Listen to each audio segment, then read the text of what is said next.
বিশ্বনবী বলতেন জুমার দিন শ্রেষ্ঠ দিন, এই দিন আমার উপরে বেশি বেশি দুরূদ পড়ো। ফাইন্না সালাতাকুম মা'রুদাতুন আলাইয়া, কেননা তোমরা যে আমার উপরে দুরূদ পড়ো, আমি মরে যাওয়ার পরে এই দুরূদগুলো কে পাঠিয়েছে তার নাম, তার বাবার নাম সহ ফেরেশতারা আমার কবরে দিয়ে আসে।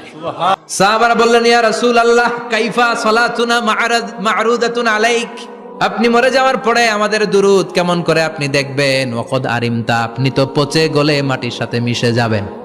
বিশ্বনবী বলেন, ইন্নাল্লাহা হাররামা আলাল আরদি আন তাকুলা আজসাদাল আম্বিয়া, নবীদের লাশকে খেয়ে ফেলা, নবীদের লাশকে পচিয়ে ফেলা জমিনের সব মাটির জন্য আল্লাহ হারাম করে দিয়েছে। নবীদের লাশ পচে না, নবীদের লাশ গলে না। যারাই বিশ্বনবীর উপর দুরূদ পড়বেন, আপনার নাম সহ, আপনার বাবার নাম সহ, মালাইকাতু সাইয়াহিন, একদল ফেরেশতা আছে শুধু রাউন্ড দেয় গোটা ওয়ার্ল্ডে। কারা বিশ্বনবীর উপর দুরূদ পড়েছে, এই দুরূদ নিয়ে, এই নাম নিয়ে বিশ্বনবীর কবরে তারা পৌঁছে দেয়। চিল্লায় পড়েন আল্লাহু আকবার।